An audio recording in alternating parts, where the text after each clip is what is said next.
empower the warrior to face life or death with equal calm and resolve. Now, as never before seen, watch as the ancient teachings, practices, and rituals surrounding the world's most awesome martial arts are revealed in The Secrets of the Warrior's Power. According to martial arts legend, in 1566, a band of English traders turned for shelter to a Buddhist monastery at the foot of the Songshan Mountains in the Henan province of northern China. The name of the monastery was the Shaolin Temple. Inside the Temple of 1,000 Buddhas were the elite martial arts warriors of China, the soldier monks of Shaolin, engaged in a spectacle that was unlike anything these Westerners had seen before.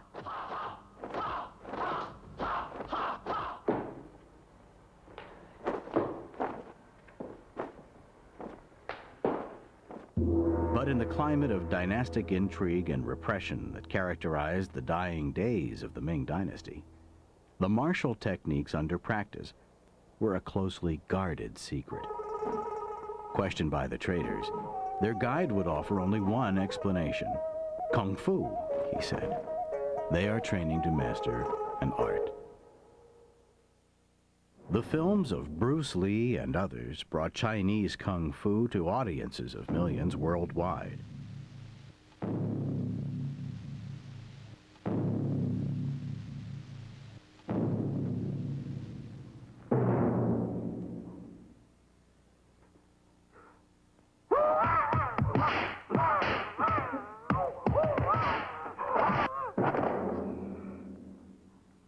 Today, the term Kung Fu is synonymous with the traditional fighting arts of China, arts that many believe are the basis of all of the Asian fighting systems.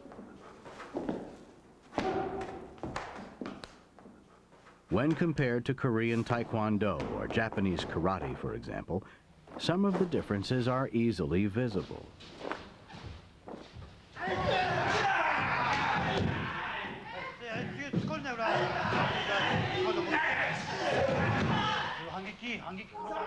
Kung Fu is generally distinguished by more fluid movements, an emphasis on learning many weapons, and its colorful traditional dress.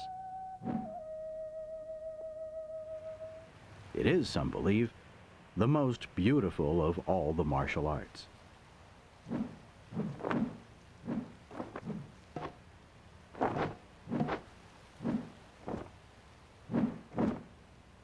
But save for an initiated few, the true nature of Kung Fu remains a mystery.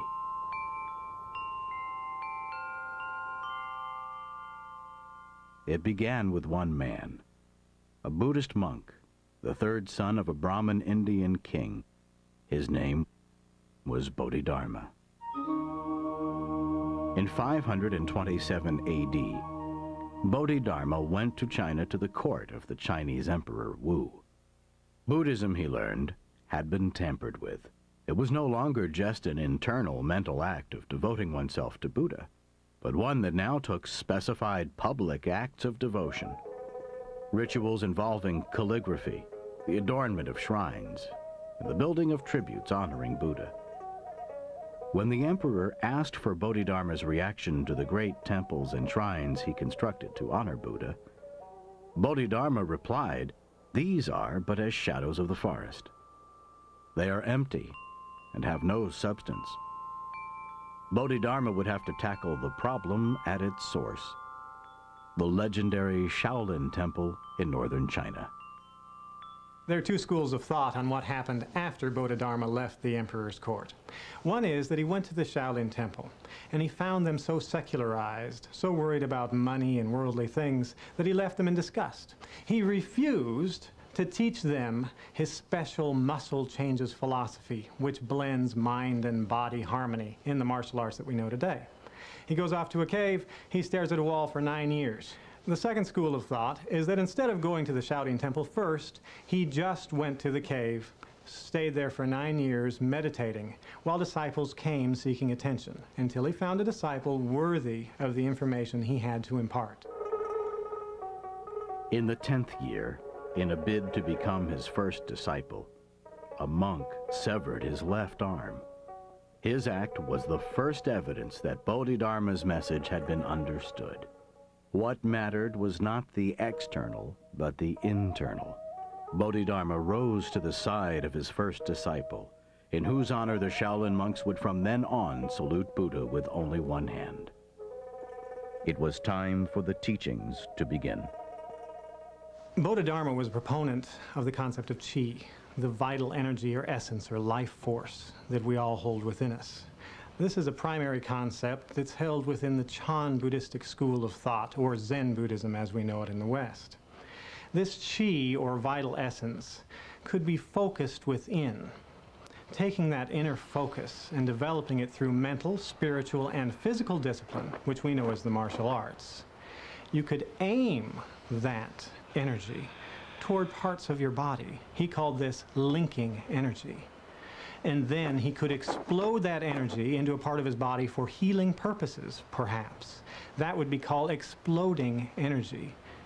This interworking with the qi is a very important part of all Chinese martial arts and the essence of the peaceful interdisciplinary aspect of martial arts worldwide.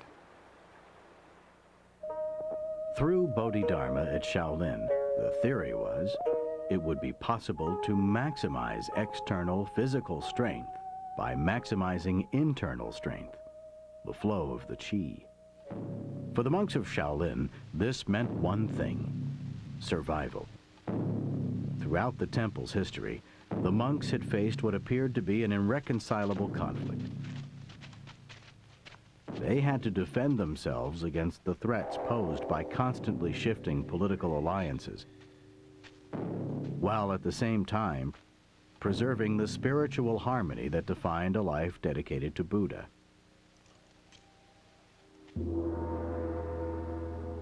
If Bodhidharma's beliefs and teachings about qi were accurate, the monks' ability to worship was also the basis of their ability to ward off aggressors. That was the theory. The question was, would Bodhidharma's theory work? In medicine, the existence of this unifying force, or qi, has long formed the very basis for the practice of acupuncture. In 652 AD, Sun Shumao found that qi flowed along precise meridians between the body's organs. Using tiny electrical charges generated by acupuncture stimulation, he could affect this energy field and redress imbalances, remove blockages, and ultimately heal patients. For contemporary Kung Fu practitioners, the existence of qi has never been under question. When properly focused, this is the energy that enables them to transcend the physical limitations of flesh and blood and perform feats that appear to challenge the impossible.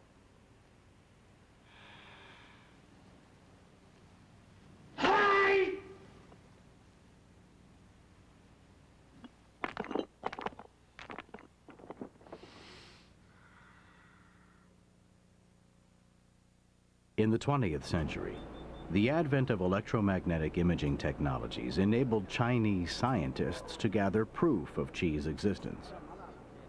The monks of the 6th century Shaolin Temple, though, could not turn to science.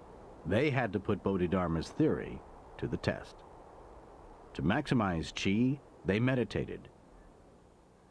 To maximize linking energy, they practiced a form which became known as the Lohan, a series of 18 unique movements that, when combined with the right breathing technique, refined mind-body coordination.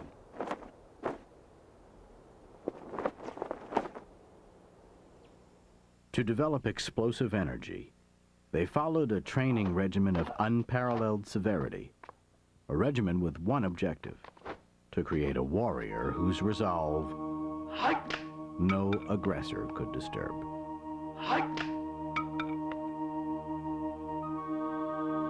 The tests of the Shaolin were no less extreme. The final test given before a monk was allowed to become an emissary of the temple, was known formally as the Hall of the Wooden Men. To the monks, as the Corridor of Death. It was a test in which monks who lacked the capacity to defend themselves and their temple died an often painful death. The test consisted of a long corridor lined with 108 mechanical dummies primed to randomly release weapons with deadly precision and force. Blocking the exit sat a burning 300-pound cauldron.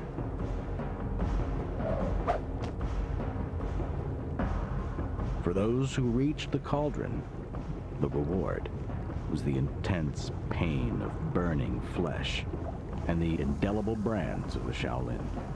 A tiger on one arm and a dragon on the other. To survive was a victory of the Qi. The annals of Chinese history testify eloquently to the effectiveness of the Shaolin martial arts. And for more than 400 years, the temple prospered. But the political climate eventually shifted. Their techniques became something of a threat to the political powers of the day. By the 1570, the Manchus decided either the Shaolin monks were going to fall in line and tell them that they would serve them, or there'd be a problem. Shaolin monks neglected to respond in time, and the Manchu forces came and obliterated the temple. The monks who survived went underground to keep the fighting arts alive and formed the secret societies known as the Triads.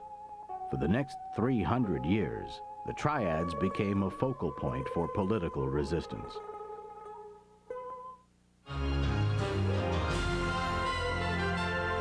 Arts came in the 20th century during the Chinese Cultural Revolution.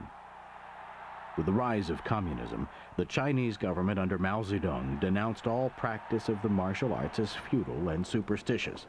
Practitioners faced brutality at best. At worst, execution. Seeking refuge, many fled to Hong Kong. There it is believed Kung Fu would have died, and the teachings of Bodhidharma remained the property of myth, if not for a man named Run Run Shaw. For an investment of $100,000, Shaw discovered, you could capture the heretofore secretive action of Chinese Kung Fu on film and recoup a seven-figure profit. As the secrets of the masters were transferred to celluloid, Shaw Brothers Studios went on to become the largest motion picture company in Hong Kong. For traditionalist masters such as Yip Man, these films were not well regarded. Where he had taught that the secrets of Kung Fu had to be learned through a process of mastery, they could now be bought for the price of a ticket. But it was one of Yip Man's students who became arguably the most popular martial arts film star ever. A Chinese-American, Bruce Lee. Chinese Kung Fu.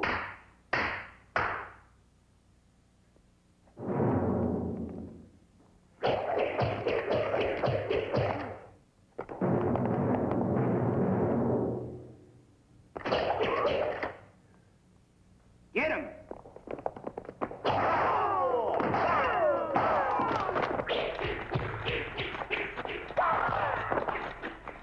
Bruce Lee epitomized the new Kung Fu of the movie house.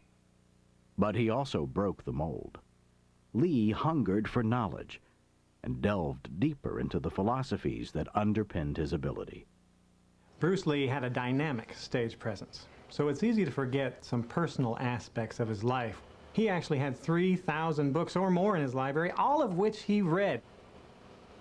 He was a philosophy major at the University of Washington. He combined his standard, westernized, traditional philosophy background with the philosophy background he'd been born and lived with of his own culture, the Eastern background. And you see this combination of East and West in his films and his books.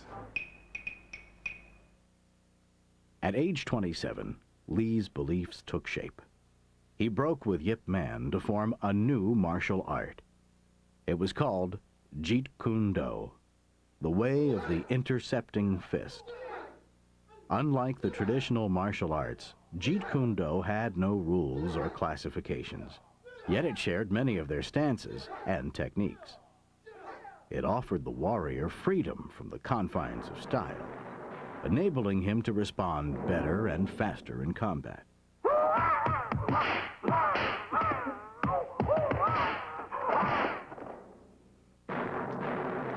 For Lee, the same philosophy applied to his teaching. "I cannot teach you," Lee told his students. "I can only help you explore yourselves."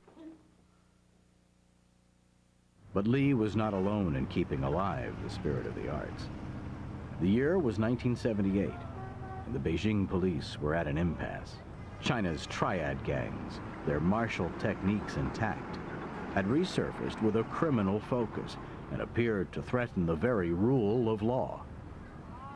Powerless to stop them, since handguns had been banned, the police turned to their last resort: Pan Ching Fu.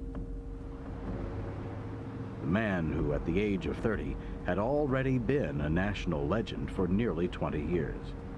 Thanks to him, 23 triad gang leaders were brought to justice. Some, Grandmaster Pan captured single-handedly. Pan didn't just know the gangsters' techniques. He had one they couldn't counter. Like the monks of the Shaolin, Pan trains in what is known as the iron body style of Kung Fu. The monks developed iron body training to focus and intensify their chi, to harden their bodies. By punching or hitting an object with increasing force hundreds of times every day, eventually, it is said, the body becomes like iron itself. For over 38 years, Master Pan has trained his iron fist by hitting a steel block 1,000 times a day. Now, anything less than steel would shatter. Very, very useful. It's very Just one useful. punch. Just one punch and they are unconscious, for Just sure. use 30% I only power. use about 30% power. Because it's very strong, very hard. And I have power, speed power. Bam, one punch, boom. Although he is quite comfortable now in his home in Canada, Master Pan's life was much more difficult as a youngster, orphaned at the age of 6 and living in the crime-ridden city of Qingdao. Pan needed a means of protecting his younger brother and sister. He turned to the Zen Buddhist principles articulated 13 centuries earlier at Shaolin. It wasn't long before he earned the nickname Shaolao Hu, or Small Tiger, because of his skill and aggressiveness. After studying with 15 masters, he went on to teach, eventually becoming the lead national coach of the People's Republic of China, and one of China's most respected martial artists. Pan has other names, including the Eagle Claw and Sifu Pan.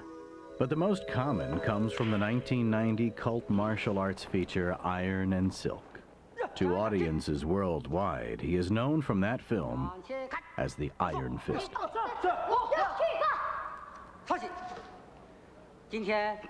Couched in the title of Iron and Silk is one of the great secrets of Kung Fu, the secret of yin and yang, female and male. It is known as the principle of opposites. Heat cannot exist without cold. To have light, there must be dark. Ultimately, the theory goes, they become one in the same. According to the Chinese, yin is the soft, passive, negative force. Yang, the hard, active, positive one. Part of Pan Ching Fu's power rests on his ability to summon both at will.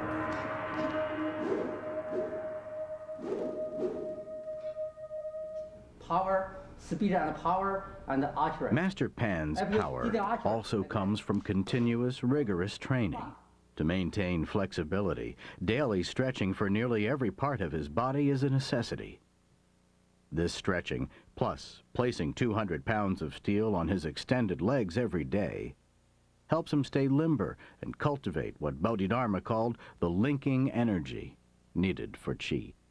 Must be do your best. Do you understand? Yes, sir! Go on! Master Pan also teaches the explosive energy that maximizes the student's capacity to deliver the Qi.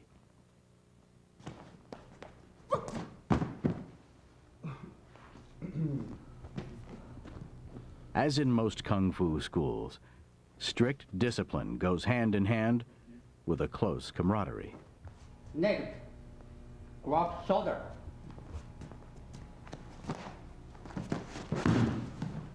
The self-defense techniques of Kung Fu, developed from centuries of practical application, are simple yet effective. They can stop nearly every opponent in his tracks.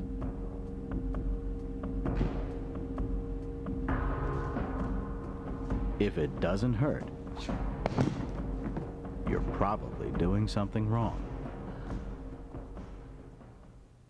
Students also learn many mixed weapons forms, such as the long army lance and spear, and the staff and spear. The spear is a weapon as ancient as Chinese culture itself.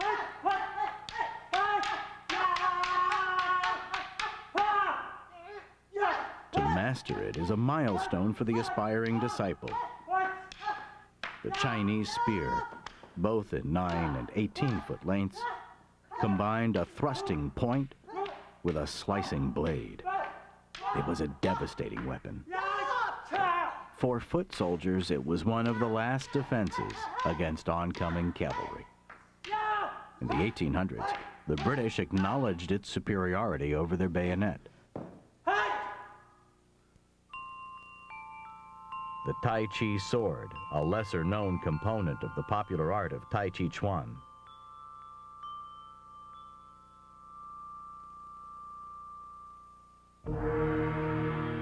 And the double broadsword forms.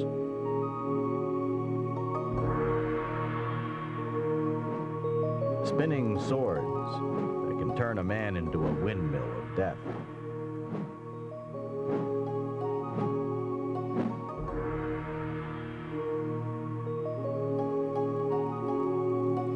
The broadsword is one of the most widely used weapons in Kung Fu. Light and maneuverable, it evolved from the long-handled knives the Chinese used before 200 AD. The brightly colored silk scarves are not only ornamental, they confuse and distract one's opponent. For example, The broadsword has only one cutting edge. The warrior that advances with it must also be prepared to defend himself.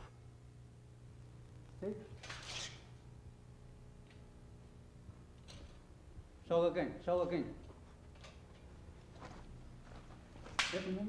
The blade of the broadsword can easily cut through a coat of armor and the adversary within. Open stomach very easily. Take it head off. Yeah, quickly. The chain whip, complete with metal barbs and easily enclosed in a hand or garment, first presents the yin of defenselessness, then the yang of the surprise assault.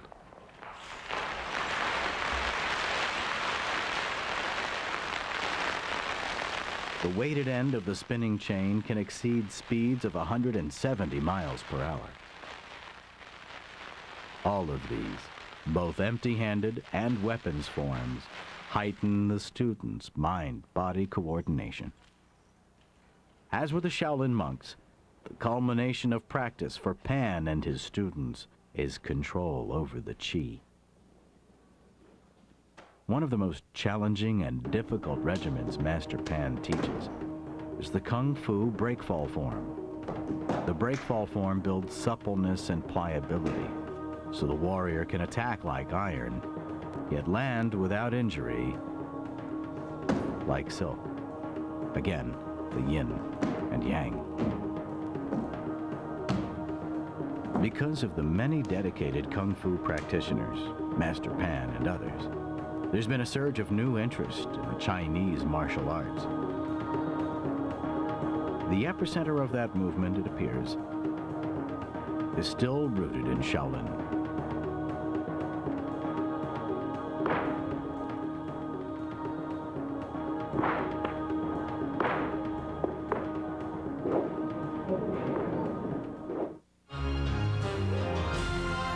The auspices of the government has been declared a national treasure. Once again, it is the testing ground for the teachings of Bodhidharma, a testing ground whose rigor has changed little over the millennium. Part of the Kung Fu training regimen involves strengthening the muscles and toughening the body through repeated exercises. To strengthen the neck muscles, the Shaolin warrior may hang himself for 30 minutes or more at a time. Other regimens to develop the qi are no less difficult. Headbutting helps the Shaolin monks toughen their skulls. Resisting blows to the abdomen, where the qi is said to reside, builds internal strength and focus. It can take as little as 8 pounds of pressure to crack the human skull. Skillful manipulation of his qi, though, prevents this monk from getting hurt. This is the art of hard qigong. For the monks, as well as many traditional Chinese masters, hard qigong is an art form still widely practiced today. By focusing his qi, this master is able to make his body impervious to the blade of the sword, just as his warrior ancestors did thousands of years earlier.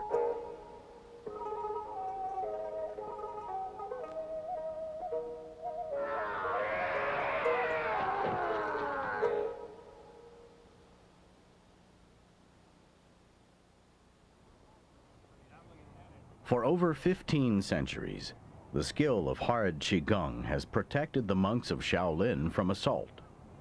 But a new assailant has emerged for which the techniques of Bodhidharma are ill-equipped: the tourist. Glorified by the media, the Shaolin Temple, still a holy shrine and monastery, has become a popular attraction. However, like countless times before, the ancient principles of Kung Fu are adapting and surviving, this time by moving to the New World, New York City. It is here in downtown Manhattan that Chinese monk Shi Yanming has opened the USA Shaolin Temple. To those who hunger for knowledge, he teaches the values and martial arts made famous at Shaolin. 1, 2, 3, 4, 5, 6, 7, 8, 9, 10, 1, 2, 3. Monk Shi Yanming began his 25-year study of Chan Buddhism and Shaolin Kung Fu at the age of 5. 7. In 1992, he came to the United States. His motives, he believes, were those of Bodhidharma 15 centuries ago.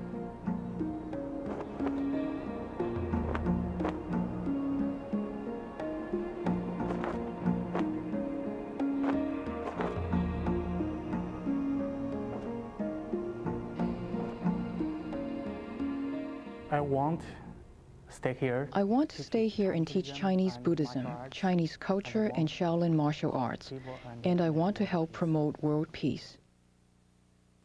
Though New York City may seem like one of the last places he would like to teach his arts, monk Shi Yanming is quite content. As he says, the whole world is home to a Buddhist monk. The Shaolin martial arts belong to everyone. But China remains the source. Long term, he hopes to build a larger school and set up a cultural exchange